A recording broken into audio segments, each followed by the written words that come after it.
एक चमकती हुई हफ्ते की सुबह पेनी एक छोटी सी लड़की जिसके घुंघरियाले बाल और जुर्रतमंदाना मिजाज था अपनी खिड़की से बादलों को देख रही थी। पहाड़ों के पीछे एक रंगीन कौस कज़ा, मगर ये कोई मामूली कौस कज़ा नहीं थी। यह कौस कज़ा सीधा पार्क के दरमियान तक फैल रही थी। पेनी की आंखों में जोश था। इसने सुना था कि कुछ कौस कज़ा ऐसी होती हैं जो जादुई जगहों तक ले जाती हैं। बगैर किसी देर के इसने अपनी पसंदीदा पतंग अलिफाटे आई, जो कि एक रंगीन पतंग थी, और वो दौड़ते हुए पार्क की तरफ रवाना हो गई। पतंग में हर रंग था, सुर्ख, नीला, सब्ज और पीला। ये इसका सबसे पसंदीदा खिलौना था और इसे लग रहा था कि आज का दिन एक बड़े जुर्रतमंदाना सफर का हिस्सा बनेगा। जब वो पार्क पहुंची तो इसने देखा कि कौस कज़ा और भी ज्यादा चमक रही थी। पेनी ने चारों तरफ देखा लेकिन कोई और नहीं था, सिर्फ कौस कज़ा और हुआ थी।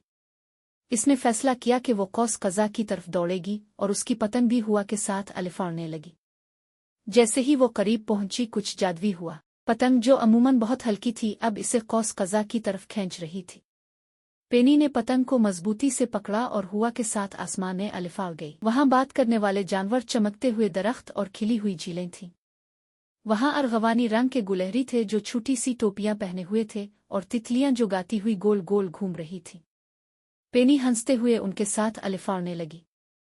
सलाम, एक खुश मिजाज मेंढक नीचे से पुकारा। क्या तुम रंगीन मेला में शामिल होने आई हो? रंगीन मेला?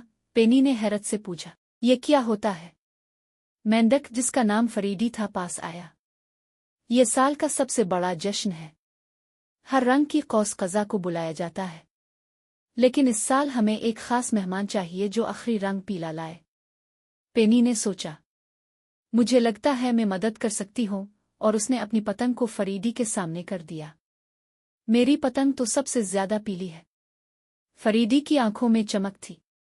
बिल्कुल, तुम ही वो हो जिसका हम इंतजार कर रहे थे। मेरे साथ आओ। पेनी फरीदी के साथ एक बड़े टीले पर गई जहां तमाम जानवर इकट्ठा हो रहे थे। वहां एक बहुत बड़ी कौस कज़ा का कौस था और उसके दरमियान एक खाली जगह थी। पेनी ने अपनी रंगीन पतंग को ऊपर अलिफाटे आलिफ और जैसे ही इसने इसे हुआ में छोड़ा, इसकी पतंग ने पीले रंग की रोशनी छोड़ दी। कौस कज़ा ने खुद को जिंदा महसूस किया और पीला रंग इसमें भर गया। जानवरों ने ताली बजाई और पेनी के पैरों के नीचे जमीन चमकने लगी। तुमने कर दिखाया, फरीदी ने खुश होकर कहा। तुमने आखिरी रंग ला दिया। पेनी मुस्कुराई और दिल में खुशी महसूस की। जैसे ही कौस कज़ा ने अपना कौस मुकम्मल किया, पूरा आसमान रंगों से जगमगा, अलिफाटे और रंगीन मेला शुरू हो गया। पेनी जानवरों के साथ नाचती रही और उसकी पतंग भी खुशी से अलिफाड़ती रही। जब वापस घर जाने का वक्त आया, कौस कज़ा ने आहिस्ता आहिस्ता पेनी को पार्क की जमीन पर वापस उतार दिया। इसने अपनी पतंग को एक आखिरी बार देखा और वो चुपचाप इसे कहने लगी, हमेशा हमारे साथ जुर्रतमंदाना सफर होते रहेंगे पेनी।